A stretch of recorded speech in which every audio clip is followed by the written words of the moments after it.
All right, wonderful. We got the recording going. Let's take a second to remind ourselves what we were doing last time.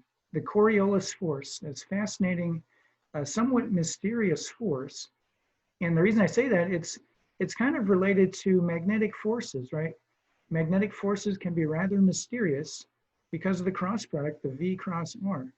V cross V for magnetic forces. And of course, we've got a cross product with the velocity of the particle in the non-inertial frame and our capital omega vector. So we were investigating the nature of this Coriolis force. Okay, so today, of course, is the 15th of July, Wednesday. Here's what we were doing. Okay, this was at the end of our last meeting. We did derive a nice formula here. This formula for G was actually a different context. We were talking about free fall from rest, and we got this formula for G. So then we moved on to our next topic. Let me position it like this. The Coriolis force. We want to begin by investigating some examples to get a feeling for what this force looks like. We want to build up some experience with the Coriolis force. Okay, so we did some thought experiments. This, the title here, 2D. So, of course, any discussion of the Coriolis force is truly a three-dimensional discussion because you have cross products. When we say 2D, we're thinking about an experiment where you have a turntable. A nice example would be a merry-go-round at a playground. And if you view straight down from above, you see a two-dimensional world. The surface of the merry-go-round is this two-dimensional plate. Typically, it's a kind of a steel plate with some no-slip traction on there so kids don't slide out so easily. That's the two-dimensional world here. And we talked about some velocity vectors. They were tangent to that two-dimensional world, so they were in that XY plane there. And we worked out the Coriolis force. Notice the Coriolis force could be described using the following carefully prepared statement, okay? The carefully prepared statement is the Coriolis force is always going to be a deflection to the right from the point of view of the projectile, okay? So if you're at this location moving along like so, the Coriolis force pushes you to your right. Same is true here. If you're a bug on the merry-go-round and you're crawling in that direction, the Coriolis force pushes to you to the right. Okay, we're going to pursue that statement. It's a formulation, a careful choice of words to really capture the Coriolis force correctly. And so let's see if we can pursue that line of thinking here. This is the three-dimensional case. All right, I drew a picture of the Earth. This is a kind of a perspective view. I was careful to indicate the North Pole. This is the location here. That dot is where the axis of rotation intersects the surface of the Earth. And notice in a correctly drawn diagram, you don't draw that dot at the very top. Way up here, that would be the so-called horizon. That's where your line of sight grazes across the surface of the Earth. Here's the location where the axis punctures the surface of the Earth. Okay, and then we imagine taking a trip from the North Pole to the South Pole, okay? Traveling along a meridian, okay? So our latitude is changing, our longitude is constant. We're going to travel from the North Pole to the South Pole and talk about the Coriolis force. Okay, let me, in the interest of saving time, let's have a look at these diagrams that I prepared.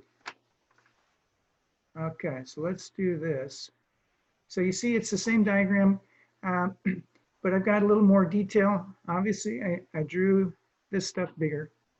Okay, so again, if you're heading due south, when we say due south, that means directly to the south, okay?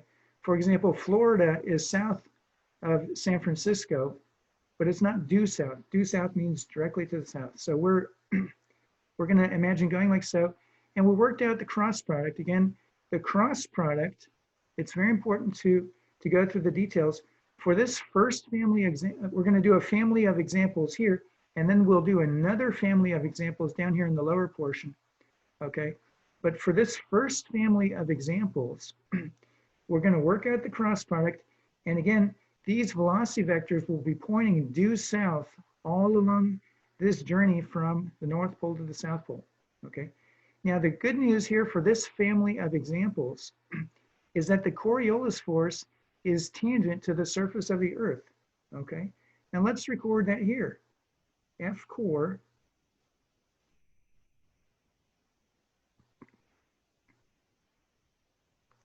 This is a nice thing about this family of examples.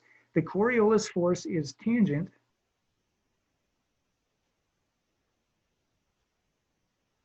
to the surface of the Earth.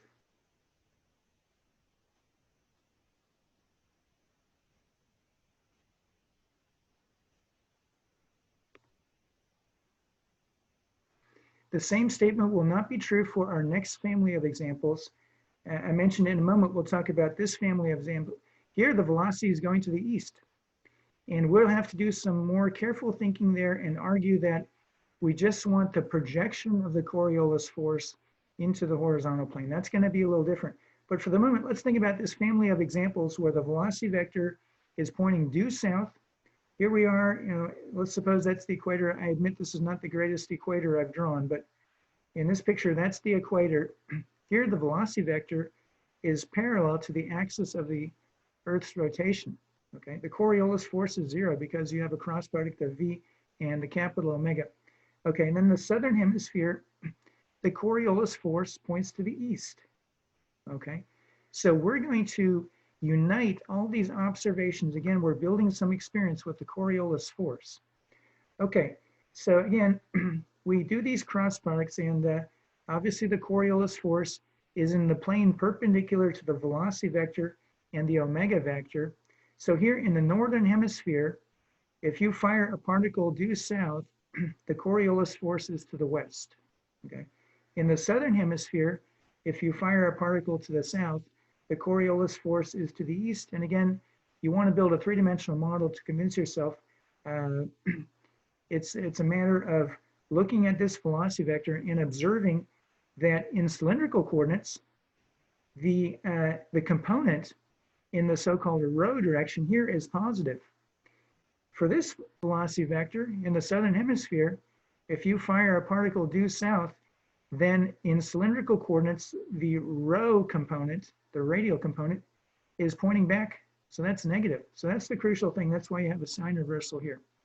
Okay. So we're going to be moving towards a statement, a very general statement. If you're in the northern hemisphere and you fire a test particle in any direction tangent to the surface of the Earth, then the Coriolis force points to the right. Okay. That's going to be a correctly formulated statement. It would be incorrect to say something like the Coriolis force always points to the west. Not true. It might be true in one example, but we're looking for a universal statement in the northern hemisphere. And the universal statement is going to be that in the northern hemisphere, the Coriolis force causes a deflection to the right. See, that's true here for this example. And now let's move down to the other picture. Here's our lower diagram, and I'm going to fold the paper so we can fit this. It's time for a little origami. I'm going to do some careful origami here. There we go. Okay, so now here's another family of examples. In this family of examples, we're firing a test particle to the east, due east. Remember, the sun rises in the east. That's the direction we're talking about here. So this could be Berkeley, California. And here we fire a test particle to the east or in a horizontal manner, so tangent to the surface of the Earth. All right, this analysis is more complicated. The Coriolis force now, the crucial thing for this family, we're going to do a family of experiments. Here's a general statement. The Coriolis force points in the rho hat direction. And so that's what I've done in this diagram. Notice I've drawn a very helpful dot, dot, dot. See the dot, dot, dot? This, again, it's a perspective view. This is the location on the axis that is closest to this experiment. Let's say this one is Berkeley, California. Here's the point on the Earth axis that is closest to Berkeley. And you see this Coriolis force is pointing, it's a continuation. when I drew that vector, it was a continuation of this reference line. The crucial thing, the Coriolis force points in the rho hat direction. And again, that comes from the cross product. We're crossing the velocity and omega. The resulting vector is perpendicular to both of those. So yeah, it's pointing in the rho hat direction, okay? And now we have a family of diagrams here. Here we get to the equator.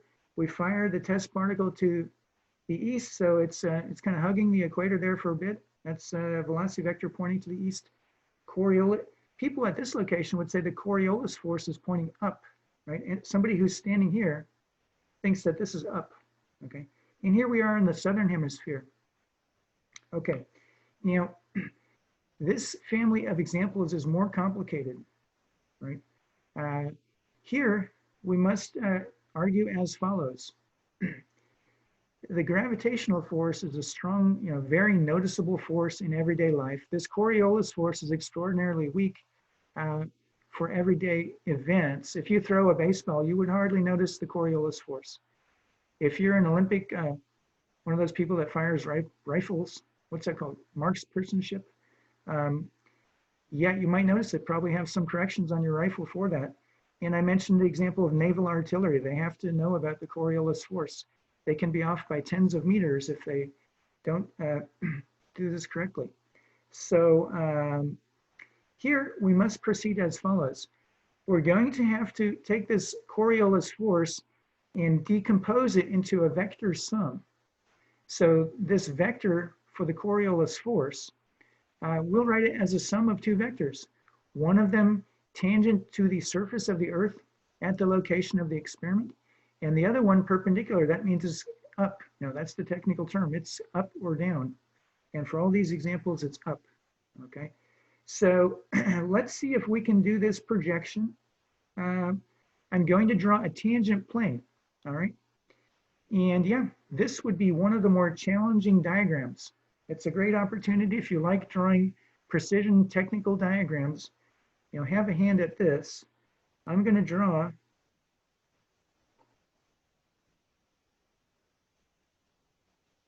okay. What I've attempted to do there with the red color is draw the tangent plane, okay? That's a plane that is tangent to the surface of the Earth at the location of the experiment. Let's do another one here for the equator. Like so. And let's draw another one. Again, this would be not the, of course, a plane really extends out to infinity. In terms of drawing a diagram, you typically draw a rectangular portion of the plane. Can I do this? So there you go. Using the red color, I have drawn a portion of the plane, the tangent plane to the surface of the Earth. And in each case, we want to imagine projecting the Coriolis vector. This is a term from geometry. If you have a vector in a three-dimensional space, it is meaningful to talk about the projection into a two-dimensional subspace, right? We have a vector decomposition. You write your vector as a sum of one that is in the two-dimensional subspace and one that is orthogonal, right? You have this decomposition. It's a unique decomposition into two elements. It's a so-called orthogonal complement. Wonderful stuff from geometry. But here, let's observe that if you take the Coriolis force and you project it, let's see if I can do justice here with this red arrow. The red arrow there, I understand it's not very red after having passed through this wonderful technology that we have with the internet, but it sure is red on my paper, and I think you'll agree this pen. If you watch the videos, of course I upload these videos, we can all agree the handle of the pen is red. Okay, here we got a 0 because the Coriolis force is perpendicular to that plane. And down here in the southern hemisphere, the projection looks like this. So now it's time for some universality. We want to make a statement here that is meaningful, right? And pull together these observations. Right? So this careful analysis, again, in this family of examples where we fired the particle to the east, we had to invoke some additional words. We had to say that we really only care about the projection of the Coriolis force into the horizontal plane. The vertical component is a tiny, tiny force compared to the force of gravity. You would hardly notice it. So we're really interested in this projection. So having said that, right, we have a collection of observations here. And by the way, for these, you can always multiply by -1. If you fire a particle due north, then the Coriolis force would be due east. Again, the statement that the Coriolis force is to the right. That's the correct way to formalize this. Okay, so let's pull together a statement with some universality. Okay, here's our statement with some universality. In the northern hemisphere,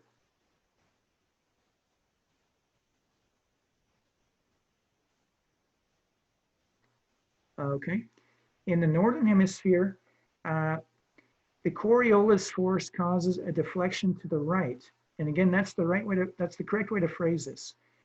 You should not say it causes a deflection to the east or anything like that. That might be true for some examples, but in the northern hemisphere,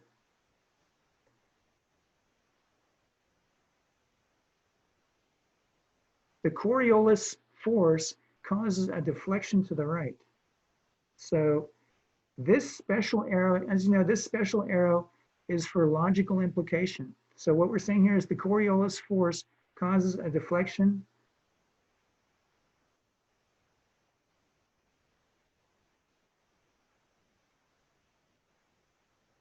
to the right.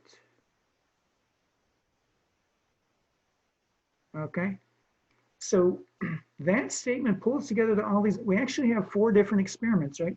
At this location, we know the Coriolis force points like so for this velocity vector going due south. Multiply them both by -1, it's still a correct statement.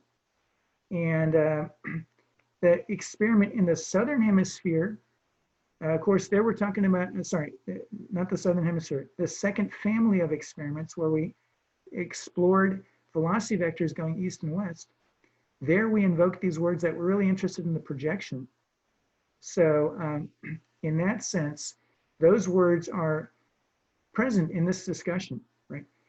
If the Coriolis force does happen to have a vertical component, you won't really see that in terms of the deflection. The deflection is noticeable to the left and right. Yeah, so this is the universality.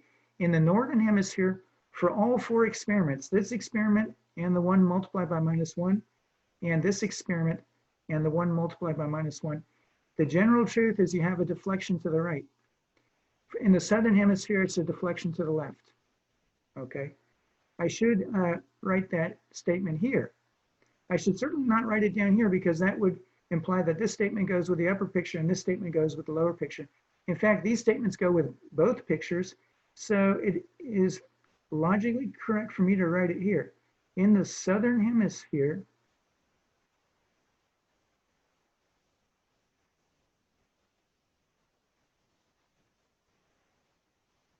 okay, we change it to deflection to the left.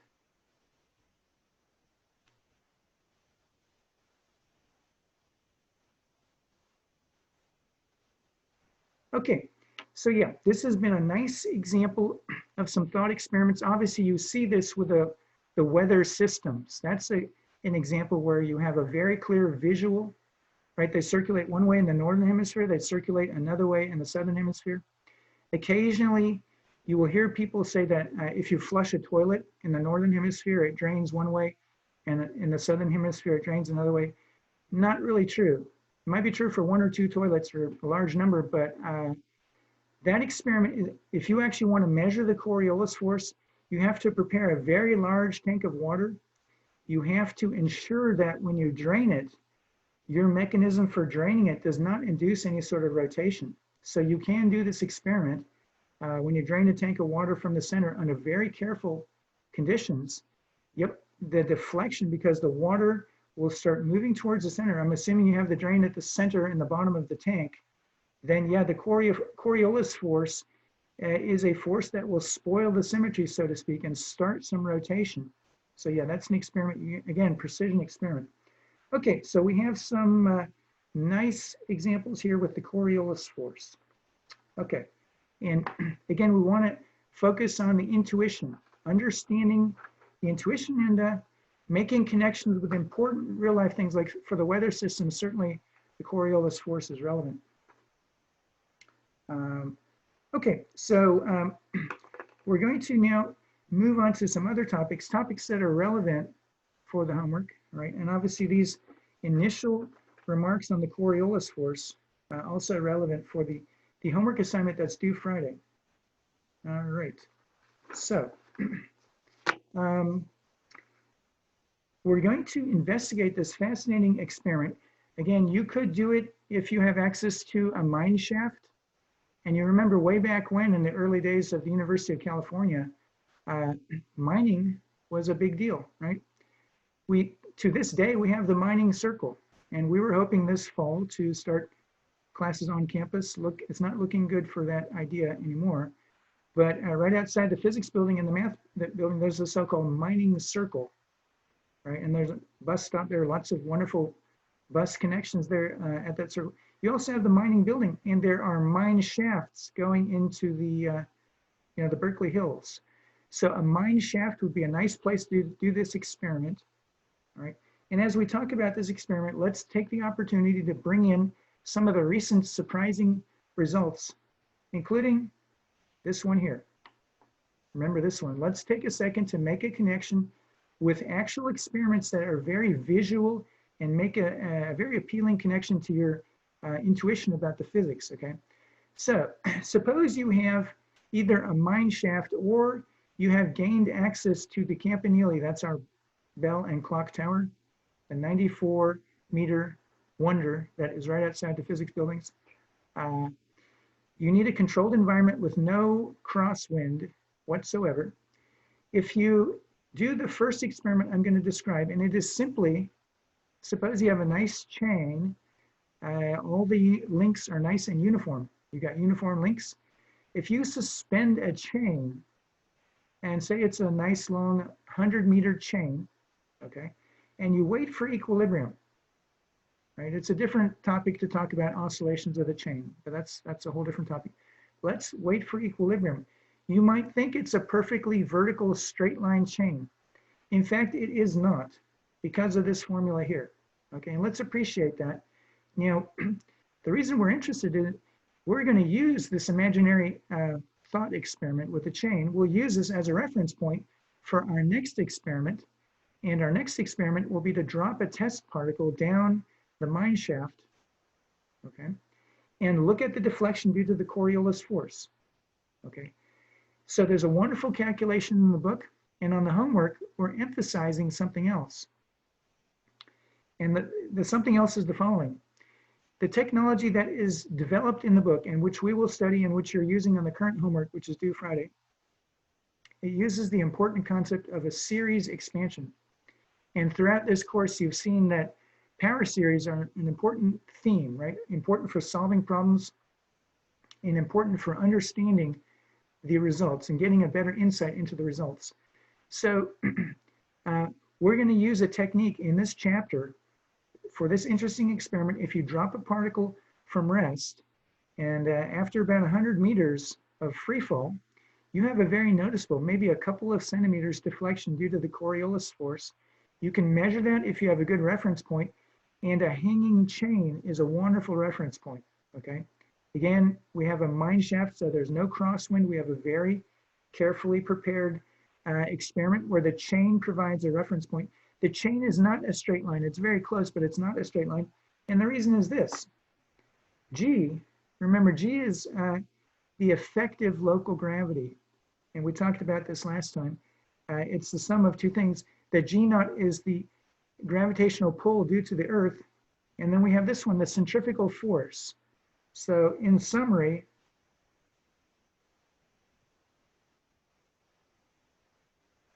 we got gravity, and all the rest of this stuff is the centrifugal force. Our abbreviation there, CF, centrifugal force. Okay, the important thing is, as you change your elevation, now we've used capital R We like to use that symbol for the radius of the Earth, but for this discussion, if you have a mine shaft and say you go down 100 meters, that would give you a slightly different value of r. Okay, so the point is, you have a vector sum here. The gravitational force is the familiar force pointing at the center of the Earth. We'll assume a spherical Earth for the moment, so it points at the center of the Earth. And then this term here, this is due to the centrifugal force. And remember, it's proportional to your distance from the center, from the axis of rotation. Okay, so the upshot is the g vector at the top of your experiment, where you release the particle, the g vector is slightly different, ever so slightly different than at the bottom of the mine shaft. And the reason is this contribution, of course, that still points at the center of the Earth. It has a different magnitude. But this contribution here, it also has a different magnitude. Okay, we got a question in the chat window. Let me, oh, I see that the individual has answered the question, I think, based on our discussion. Okay, great. So again, the centrifugal force, this is centrifugal in contrast to centripetal. Centripetal is different. Centripetal is a force that you must provide to cause a particle to move in a circular path. You must apply a centripetal force. The centrifugal force is a so-called fictitious force. It's an inertial force that appears in our non-inertial reference frame. All right, so again, for the hanging chain, this g vector points in a slightly different direction at the top of your experiment compared to the bottom. And of course, along the entire chain, you have slightly different, it's a very, very small effect. But the point is, you do have some sort of equilibrium position of the chain. That's really all we need for this experiment. So you prepare, now in the mine shaft, that's your laboratory, you prepare a 100-meter hanging chain, you let it equilibrate. That's the reference point. Then you do the fun experiment. You drop a test particle. I would recommend something very dense. If you have a lead sphere, that would be good. A gold sphere would be good. Because as you know from baseball, if you throw a baseball with zero rotation, it ends up with some erratic behavior that is very profitable for the pitcher, because this erratic behavior makes it difficult for the opponent to hit the ball. So we're asking you to do this experiment with a small sphere made of a dense metal, so the air does not cause any sort of weird behavior like this due to certain instabilities. All right, yep, so dropping a particle, of course, ideally we would want the point particle, an ideal point particle. So let's see how we're going to approach this. So the exciting topic now, free fall, including the Coriolis force. Free fall, including the Coriolis force. Right? So it's really cool that we're revisiting topics that are often covered in first-year physics. If you drop a particle from rest, what happens? All right, there's a certain description in first-year physics. Now we're doing a much more careful analysis, including the Coriolis force.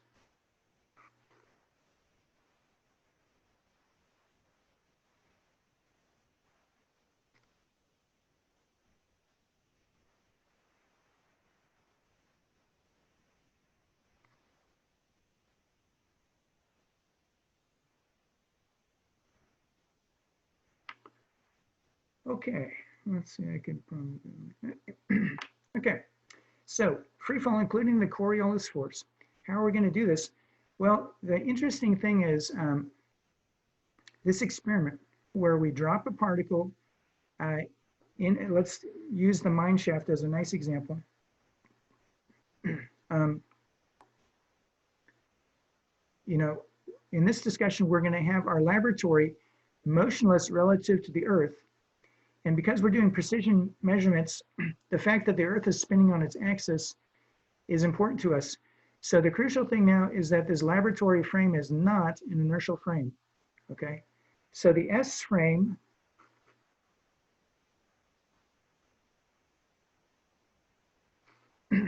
okay, the S frame would be a frame attached to the mine shaft, or let's use the campanile. It's a very rectangular structure, especially at the bottom. At the top, of course, there's some fancy stuff, but most of the structure is highly rectangular. So let's say S frame equals frame of the campanile.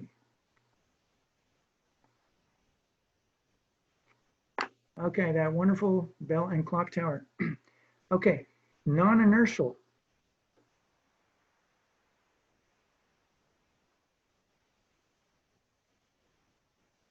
That's really the important thing, right? Because very often we talk about laboratory experiments. If you do an experiment in the physics building, for example, we'll call that the inertial frame because you may have a rotating turntable. That thing sure is spinning, right? That would certainly be your non-inertial frame. But now we're doing an experiment that has such exquisite precision that we can detect the rate of rotation of the Earth. Okay, and this is one of the fun things. It's a small rate of rotation, but we can detect it. Okay, so in this calculation, we'll do an analysis where we incorporate the Coriolis force, right? Because this is a non-inertial frame, we must incorporate the Coriolis force. Now, the fascinating thing is the exact same experiment, okay? An experimenter releases a particle at the top of the campanile. We can do the exact same experiment in an inertial frame, okay? This would be a so-called frame at rest relative to the fixed stars. So let's put that here as a parenthetical remark. Compare. Okay, and the wonderful thing is coming out of chapter 8, we are very well prepared to answer this question exactly using chapter 8, using elliptical orbits. Okay, so here's the idea. Compare chapter 8, inertial frame,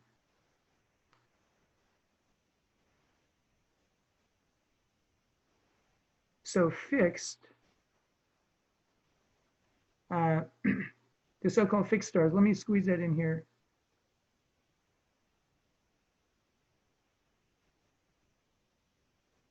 Okay, like so. I put that in quotes, very standard term, the so-called fixed stars. Of course, they're not fixed. They're all moving around, but it's a useful reference to us in terms of rotation. Okay, if you look far into the distant universe, there can be no doubt that we have a very clear notion of what it means to be in a non-rotating frame. So when we say fixed stars, we're talking about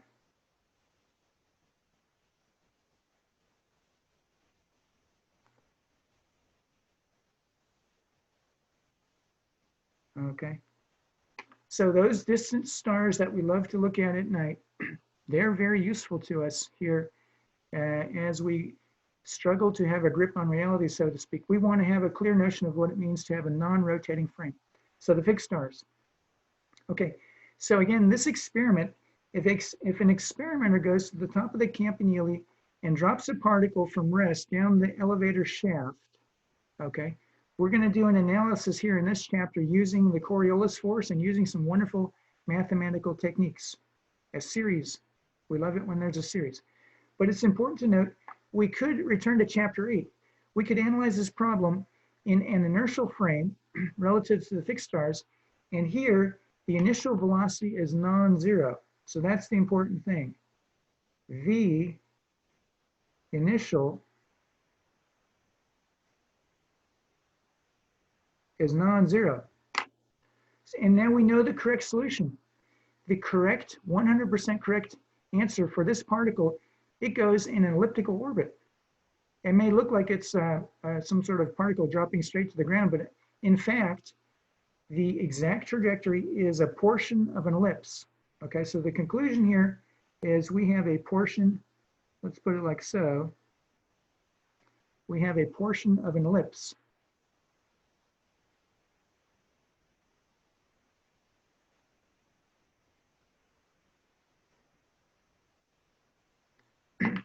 Okay, so that's important to realize. Using the appropriate transformation back to the inertial frame. Okay, in this inertial frame, the Earth is rotating. And this experimenter at the top of the campanile who believes they're dropping a particle from rest, okay? In fact, in our frame, in the inertial frame, that particle has an initial velocity vector due east, right? Because of the rotation of the Earth. And yeah, we know exactly how to solve that problem. In fact, it's okay if the experimenter imparts some arbitrary initial velocity vector, Okay, this would be the general case of projectile motion on Earth. If you throw a baseball in any funny direction, then yes, we can analyze that in this inertial frame. The exact solution is a certain ellipse. Okay, some effort is required to figure out which ellipse, but that's the exact solution. It's 100% correct, and it agrees with the solution you get in the rotating frame, including, you must include the Coriolis force if you're in the rotating frame. Okay, so that's a difficult calculation, but the important thing is to make that connection is that we do have the concepts in place using chapter 8. We could invoke this elliptical path, right, and compute the exact location where this baseball eventually strikes a surface or what have you. Okay, so that's, again, that's a parenthetical remark. I better extend these parentheses because it kind of got to be a larger, right? And we encourage that. Large parenthetical remarks are a good thing. Let's do this calculation now in the S frame. This is the calculation that is presented in the book. And the solution involving series, right? This illustrates fundamental mathematical techniques that will serve you well in your careers. Anytime you're facing a difficult differential equation, you can solve it order by order. All right, so you start with a pretty good approximation. We'll talk about how you can get a better approximation and then an even better approximation.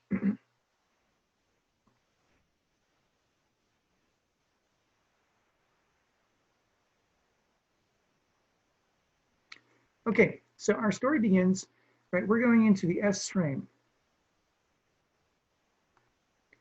And it is important to understand the relationship to the inertial frame. This non-rotating frame. This is an inertial frame. Let's emphasize non-rotating, inertial, right? We want to understand the connection, but we also want to understand how you do physics in a rotating frame of reference. And so here we go. We know what to do, right? We've got the mass times the acceleration in the rotating frame is equal to, we know there's a gravitational force, right? And we know there's a centrifugal force.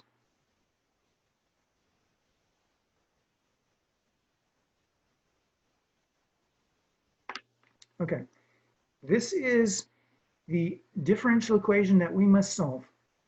This is the differential equation that comes from transforming Newton's second law from the inertial frame to the non-inertial frame.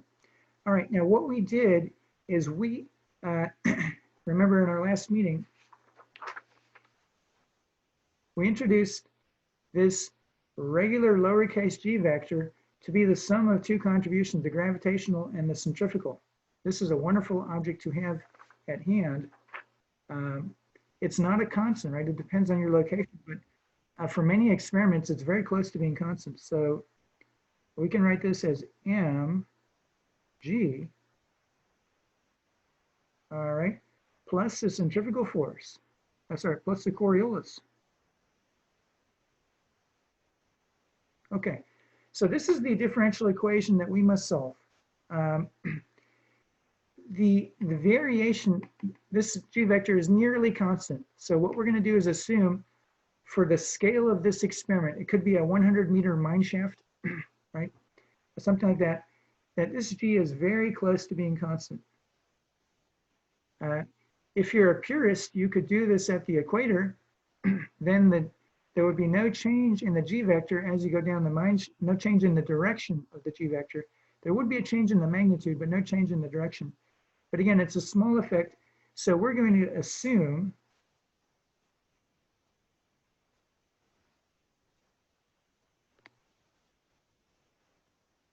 all right, so we'll assume that's constant. And let's see what is the nature. We're going to get some coupled differential equations. And we must investigate the nature of these equations. In general, when you have coupled differential equations, it's a difficult story. You do have a similar thing when you have a particle moving in a magnetic field. Again, there's that wonderful cross product, the velocity vector crossed into the magnetic field. That gives you some surprising, in some cases, non-intuitive motion.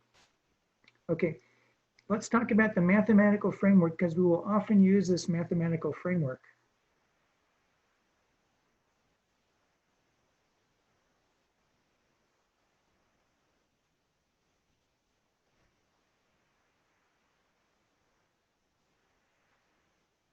Okay, once again, we've got the Earth, we got the axis of rotation.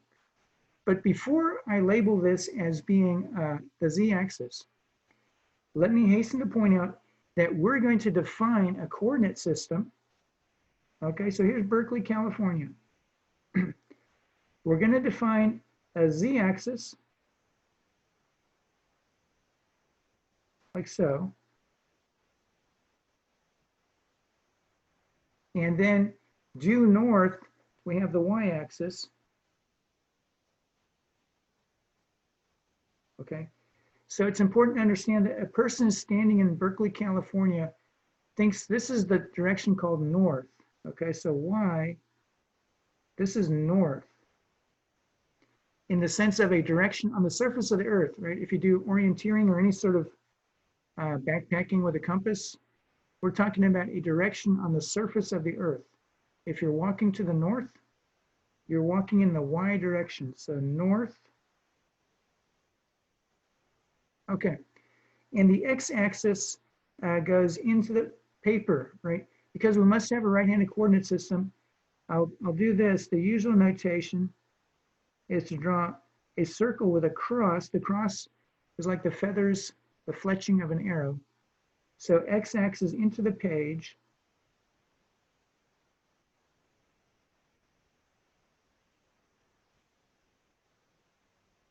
And that direction is east, right? This is due east. So we have three axes, x, y, and z, and each of these axes has a well-known term in the popular parlance. Z is called up. Right? People have been using that word since antiquity. Z is up, the y direction is north, and the x direction, which is into the page, right? And again, this is at the location. Let's say that's Berkeley. That's to the east, all right? So it's very important to understand that this is the coordinate system we want to use for this analysis. And it is what you could call a local coordinate system. If your laboratory is right here in Berkeley, California, then X, Y, Z, et cetera, and so forth. And I know we have students around the world. Each of you, of course, perfectly valid choice of axes for your laboratory. So having said that, let's get right to work. We can talk about omega. Now this arrow here certainly points in the direction of omega.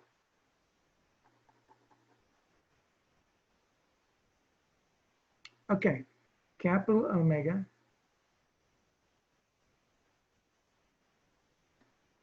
And as we have remarked, omega points like so. That's why the sun rises in the east, right? The earth is spinning about the omega vector.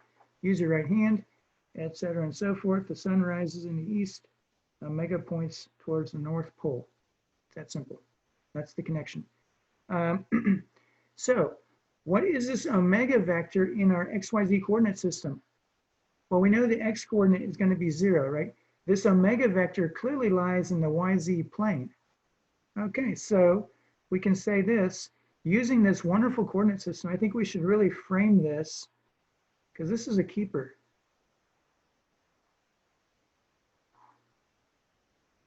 It's a diagram that will serve you well, really understanding the XYZ coordinate system that we're using for this problem.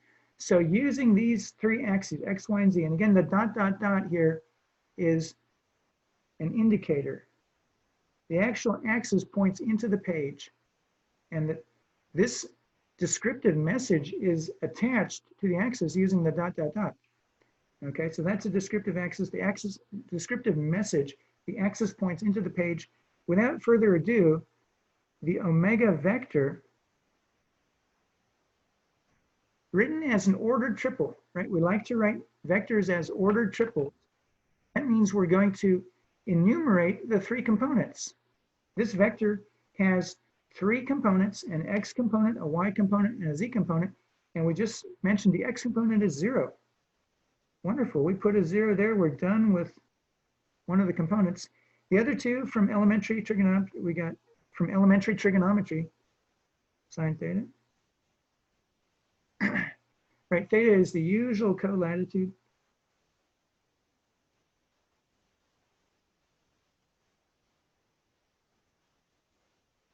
Okay, there's theta. We got the omega sine theta, we got the omega cosine.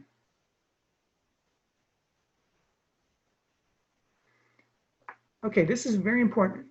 We have our omega vector. We've chosen, right? These are fundamental milestones when you solve a problem. Choose some axes, you're free, you're in the driver's seat, you choose the axes. We're gonna use these axes here. We've got the omega vector. This is a constant, okay.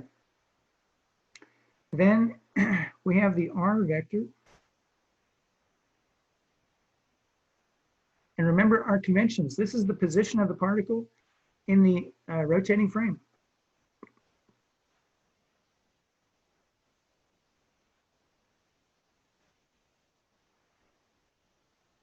Okay, so now we must compute the cross product. Typically you do this using a determinant. Most people will remember it like that. So this velocity vector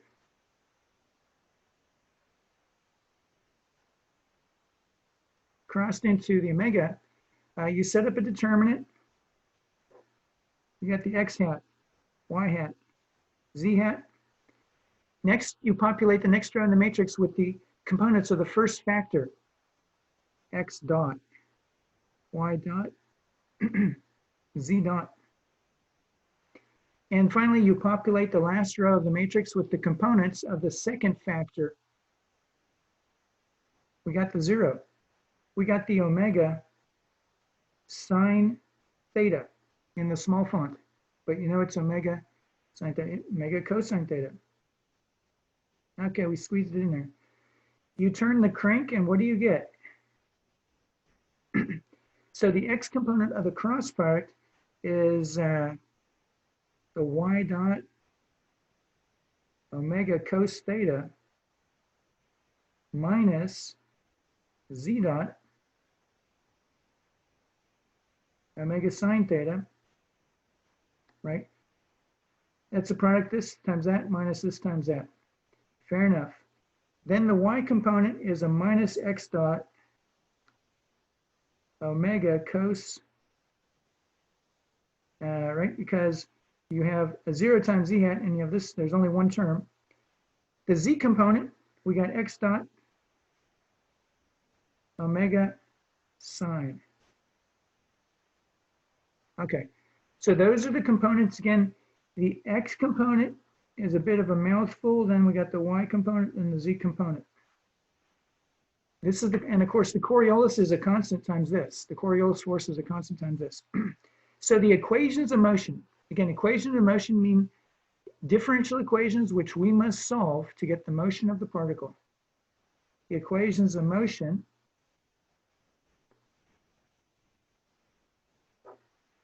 okay, it's a wonderful set of coupled differential equations. These are coupled differential equations. We got the x double dot, okay? And of course they come from this equation here. This mr double dot, the r double dot of course is x double dot comma y double dot comma z double dot. This thing is assumed when we say up, that means pointing in the opposite direction of what people think g is. So strictly speaking, this z-axis is not perfectly aligned with this dotted line because that's the center of the Earth, okay? This radial direction from the center of the Earth to your laboratory is not exactly the same as the z-axis, okay? That's one of the nice finer points here. We got a question in the chat window. Let me see what we got here. Where is the negative in the y term coming? Great question. So we got a minus sign. It's this minus sign here. Let's have a very close look at this minus sign and ensure that we get this one right. Okay, it's coming from the product of these two, but where does the minus sign come from? Okay, the fundamental structure, and let's do this in pencil. I kind of like pencil so you can see the original calculation. I got to tilt the paper for a second.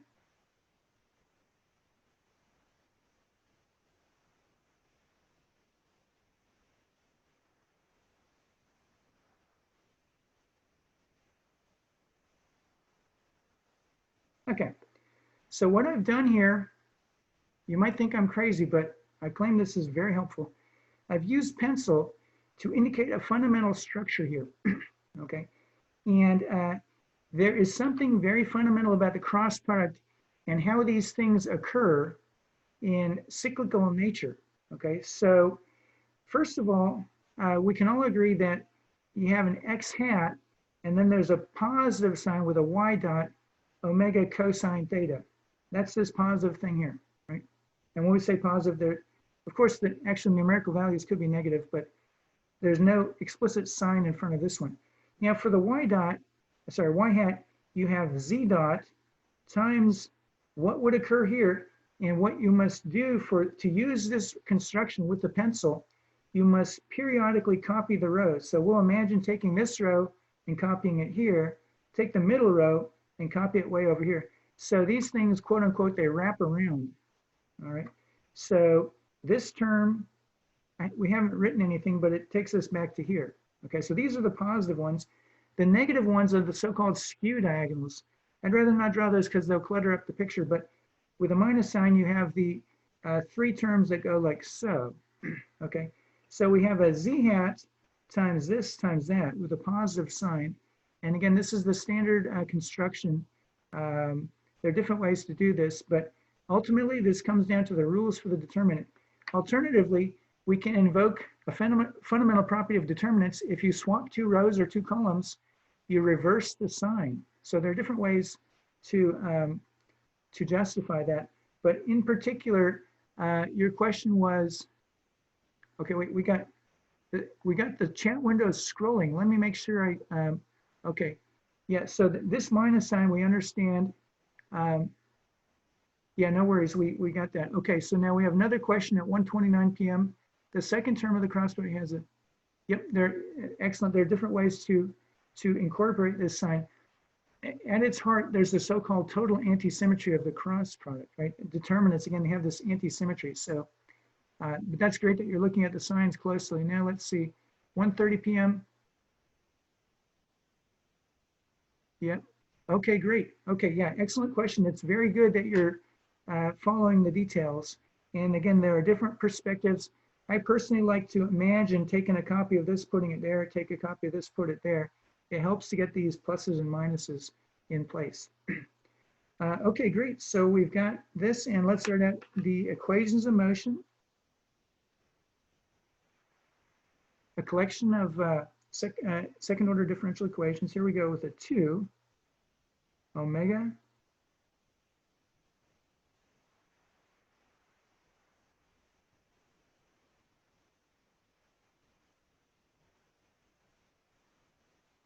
okay, so that's coming from the x component. We got this now, y double dot.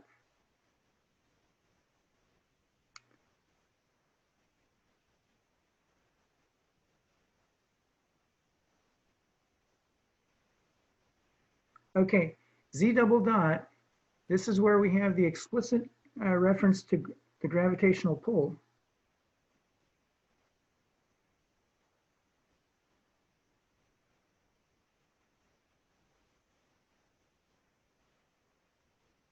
And of course, the mass of the particle is canceled out. That's some welcome news here. The trajectory is independent of the mass of the particle. Right, this is in harmony with what we've been saying. For many of these problems, if you have a particle in orbit around a planet, for example, the shape of the orbit does not depend on the mass of the particle. You could double the mass. You could have a 600 kilogram satellite, typical number for a satellite, right? The shape of that orbit does not depend. It could be a little dust particle, same orbit. So again, this is why the lowercase m is completely canceled out of this discussion here. We have a trajectory that's going to be independent of the mass. Okay, so let me make sure I got those right. Yep, so this was just some bookkeeping, and we've written out the equations. All right, so again, we're going to investigate the solution. This is considered a difficult problem because you have 3 differential equations. Let's write this here. We have a system of differential equations that are coupled, right? Because the y dot makes reference to x. Sorry, the y double dot. We have the x dot. The x double dot has a y dot and a z dot. And then z dot, it's sort of bringing us back. So these are intertwined, right? They're dependent upon each other. One piece of good news here is notice we could phrase this entirely in terms of the velocity. And that's if we assume that g is independent, which we assumed up here. If this is a constant for our discussion, and it's a very good approximation that this is a constant throughout the scale of the experiment, say 100-meter mine shaft radius here, 6,000 kilometers. So that's a good approximation. Well, then we have some very good news. This becomes a collection of first-order differential equations, right? First order in terms of the velocity. So you could define the Vx equaling x dot, Vy equaling y dot,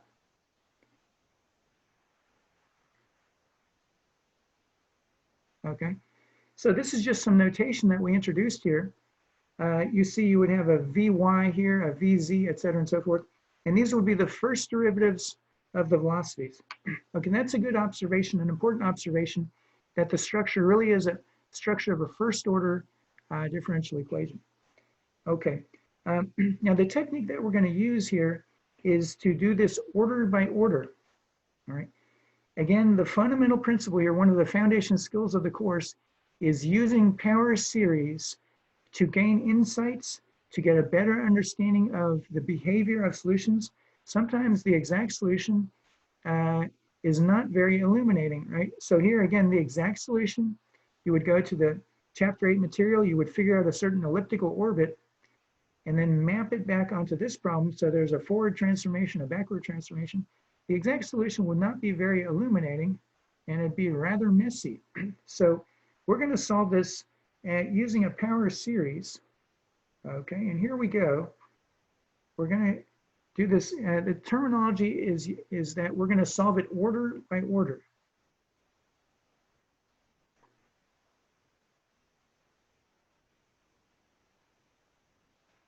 Okay, so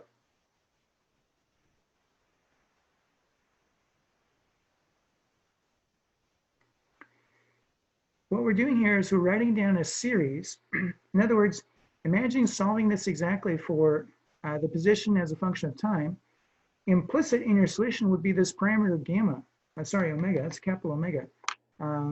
If capital omega equals 0, something wonderful happens. You got a 0 here, the entire right-hand side. This is 0 too, and this term goes away, and you're left with simple ordinary free fall as you investigated in first year physics. Okay, let's write the next term.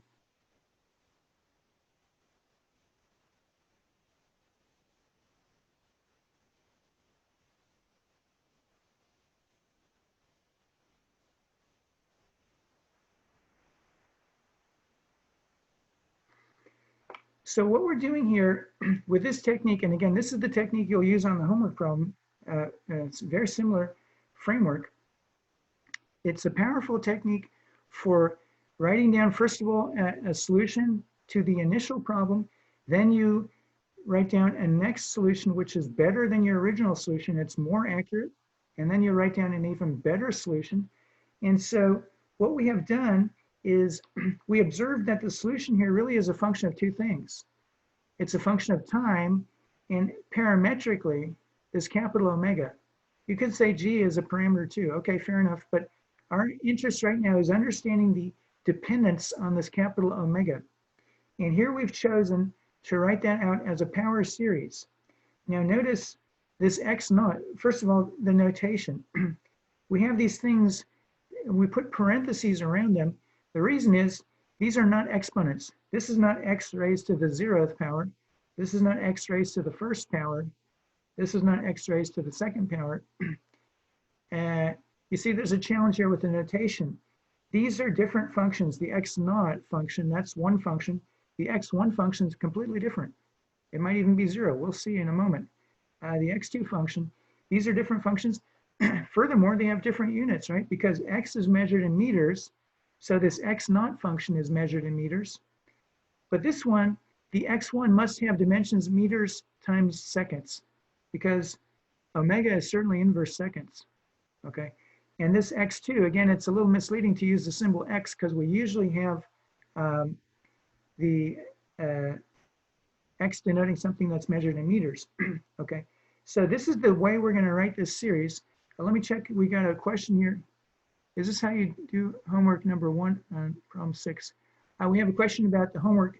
In particular, the number of the problem. Let me check the actual document towards the end of lecture. So the question was regarding number 1 on homework 6. Let's check that at the end. Excellent question, and we'll check that at the end of the lecture. But in particular, there's a homework problem where you have a merry-go-round, and there's a certain construction. Let's draw a picture of the construction.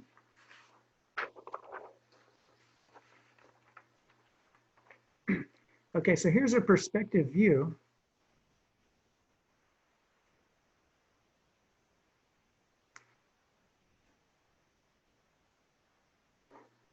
Okay, so this is for the homework.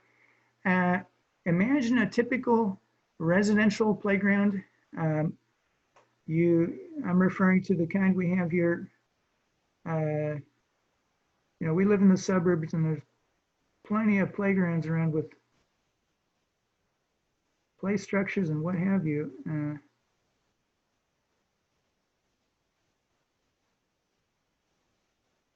Okay, so here's the merry-go-round. All the parents are typically standing around here watching the kids. The kids are on the merry-go-round. Here's the axis of symmetry. This is a perspective view.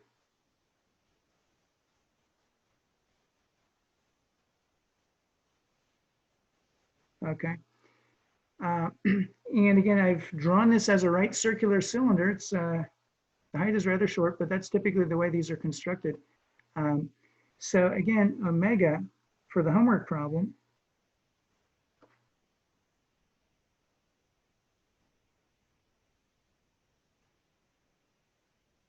Okay, so for this homework problem, we have a device which can launch a projectile.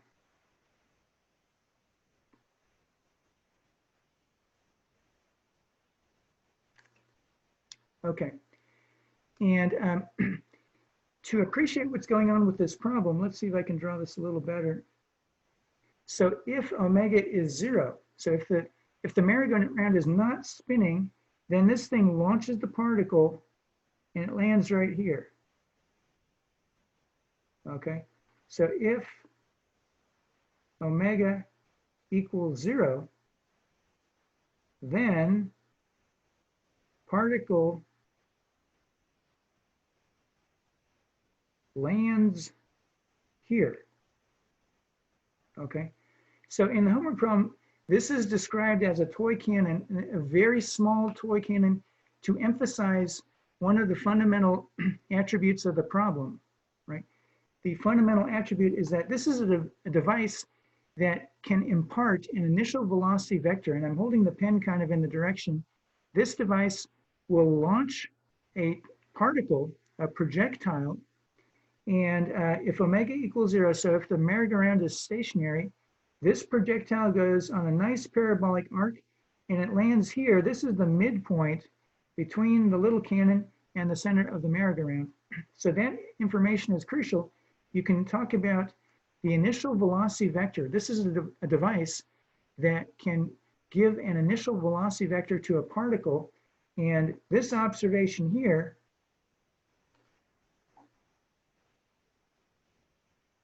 okay, this observation tells you pertinent information about the ability of this small cannon to launch the particle. Okay, so that's experiment number 1. Now suppose omega is not 0.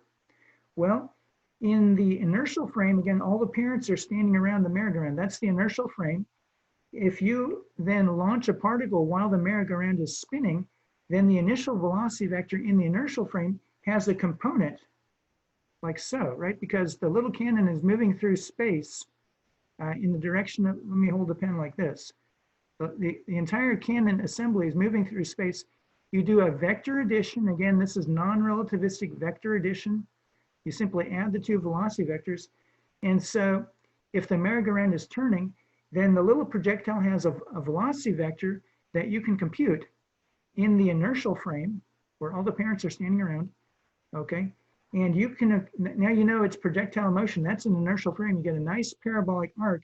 You can compute that exactly, and you can compute where the little projectile hits the merry-go-round, the surface of the merry-go-round. Okay, then we want to compare that with the analysis in the non-inertial frame. In the rotating frame, what do you have? Well, you know the initial velocity vector. It's what we discussed earlier. But now you got the Coriolis force and the centrifugal force. You have to argue we're going to ignore the centrifugal force because it's omega squared, et cetera. You got that Coriolis force.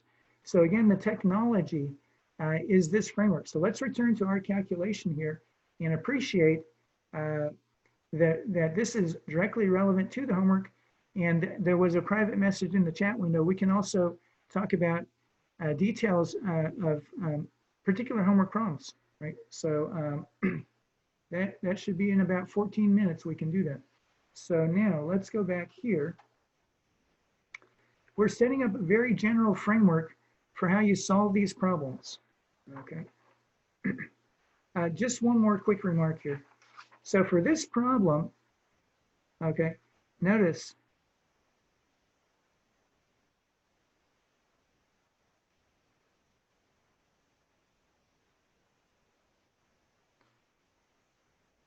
okay. Remember, for this homework problem with the merry-go-round, we ignore the rotation of the Earth. That would really put a hurting on us if we attempted to figure out, you know, the wonderful combined effects of a spinning merry-go-round on a spinning Earth, and do that to high precision. Okay, let's not go there for now. For this problem, we're going to assume the Earth is not rotating about its axis. The rotating frame is the frame of the merry-go-round, and notice the omega vector is a nice 0, 0 omega, because our z-axis is going to point up like so. Okay, that's in contrast to what we have in our current discussion here. We have an omega vector which points at an angle. It's in the YZ plane. And remember, this is our picture showing the XYZ axes. Okay, so the technology now for this analysis is a series.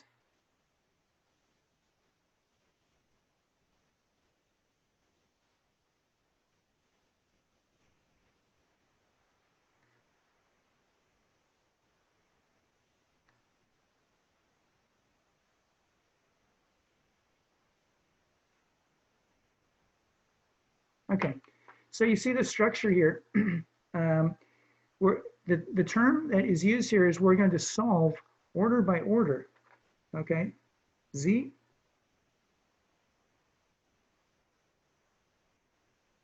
Okay, similar. Let's save some time and not write it out. Okay, the technique, solve order by order.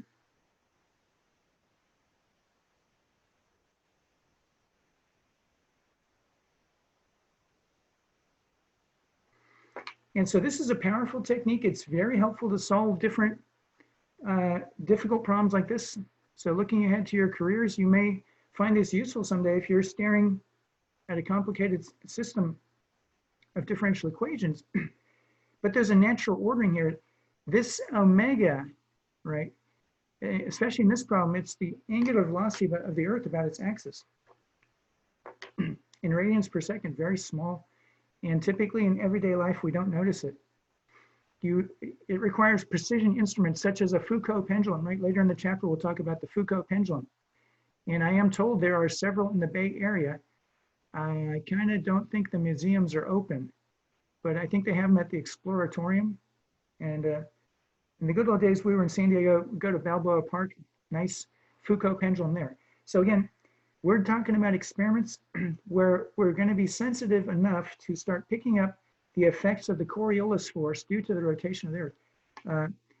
The upshot for this discussion is we're thinking of omega as a small ordering parameter, okay? That's another technical term here. Omega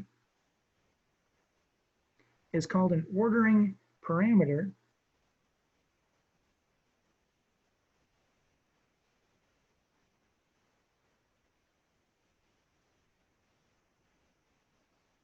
Okay, and so these are called the zeroth order solutions.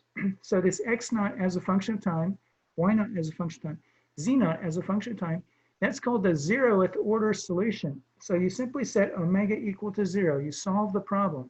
This is the wonderful thing about this method. If you set omega equal to 0, you can easily solve the problem because this is 0, this is 0, and this second term is 0. The equations have decoupled. We love it, right? If omega is 0, they decouple. You can write down the solution immediately. Without further ado, let's do that. And then we'll come back and look at the first order. How are we going to get the first order?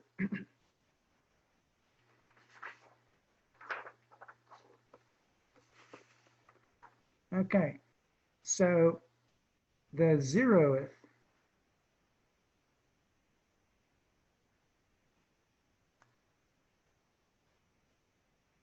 oops, sorry. So 0th order, you can also write it like this, a 0 with a th for clarity. The 0th order. Okay, that's, let's just go straight to the solution. X 0 of t. Remember, we're dropping it from rest, and we'll choose the origin to be at the location where we drop it. Sorry, h below that, you'll see that in a second. Here's the y naught of t. It's a steady 0, and z, again, we'll use this h for the height, typical notation, right? We use h for the height where we drop it. Okay, so let's appreciate that's the solution here, and we'll have a direct comparison with our differential equations. Yep. There we go. That's pretty good alignment there. Well, no. We got to pull it down like this. Yeah, let's position. Yep, there we go. So here we have a system of 3 differential equations. They're coupled. What we do for the 0th order solution, we identify all the terms where you have omega raised to the 0th power. In other words, it's an ordering parameter. You look for occurrences of omega to the 0th power. Okay, and so we have a 0 here because there are no terms that have omega to the 0. In fact, all the terms here have omega to the 1st power. Okay, and so on and so forth. When I said all the terms have omega, I should say omega to the 1st power and higher, because when you plug in y dot, notice y dot has a term here, omega times a term here, etc.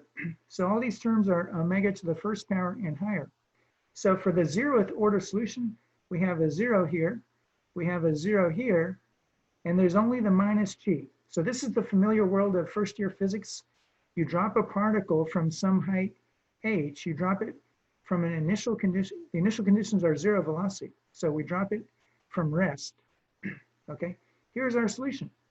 Okay, so having said that, we now revisit the differential equations and look for the 1st order solution. Okay, so let's revisit the equations and go to 1st order.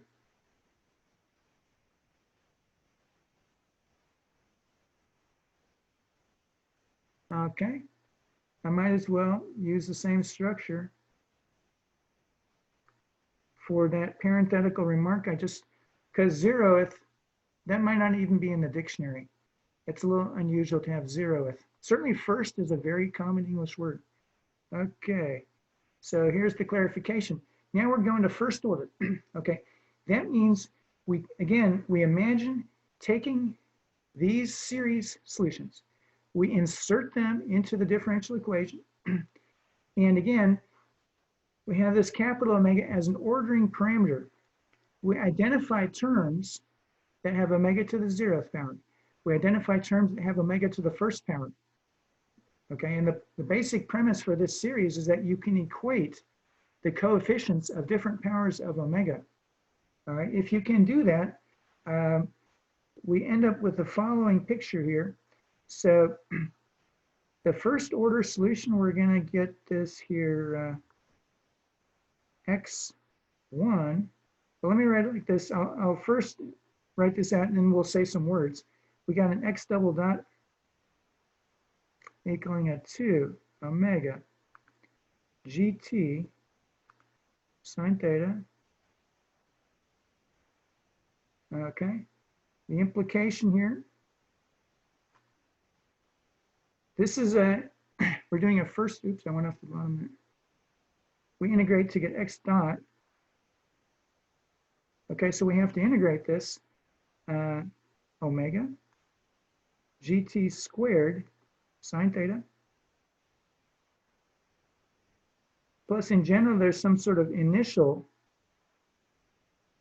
but this thing will immediately be, because of our initial conditions, that's 0. And then we integrate once again to get x as a function of time, a 1/3 omega g t cubed.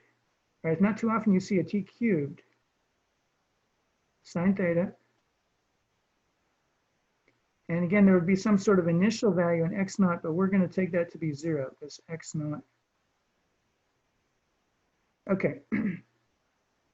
So what happened here is because of the structure, well, let's see, maybe I can arrange it like this. Well, actually, I think I want to cover this like so. Can we squeeze it onto here? Let's do this. Okay. So the idea is you have your 0th order solution, you place it on the right. So therefore, we really do want to look at our 0th order. Let's hold it like this. Okay. Yeah, I see there's a question, a private question in the chat window about the x double dot. So yeah, I'm going to explain that now. So we take our 0th order solution. Because of these occurrences of omega, right? If we're interested in the 1st order solution, then we must take the 0th order solution and insert it on the right-hand side. So the crucial overarching concept here is insert the 0th, insert the 0th order solution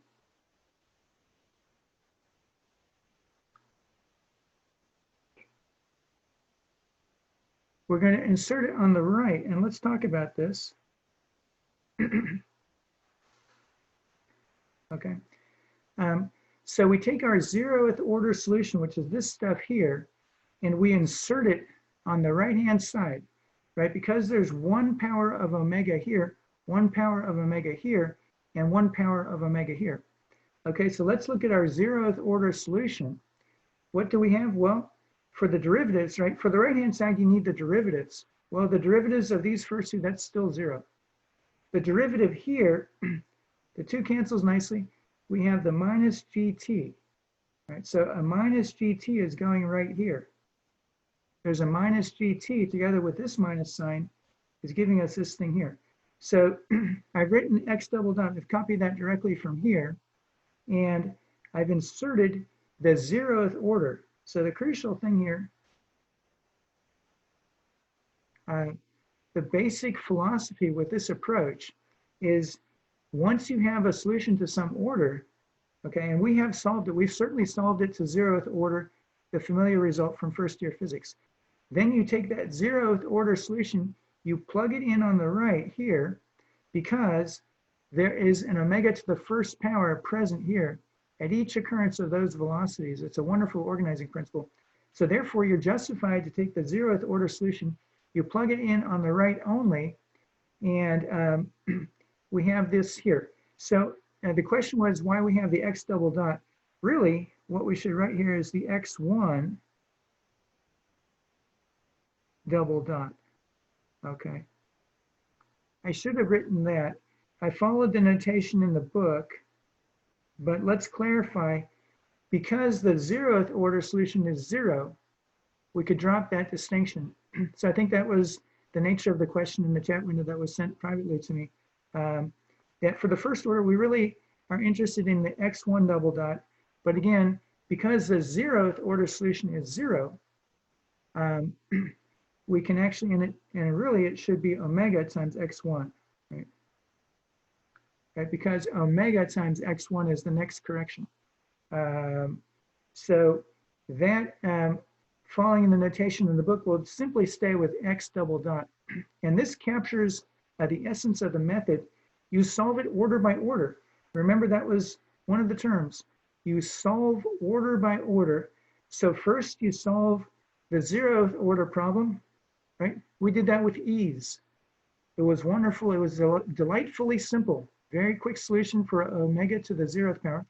Then we take this solution, we plug it on the right-hand side. That's crucial. That's why I underlined it, and let's underline it again. On the right. We do that because we have omega to the 1st power there. Okay. So having said that, of course, the y dot is 0. Okay. And then we can very rapidly analyze this x. And notice we have this dependence here with the omega to the 1st power, the t cubed. Okay, so that brings us to the end of the hour. I'm going to stop the recording, and then I'll stay here. We can talk about questions you might have. Let's see, click. And where's my, yeah, I'm going to click stop recording.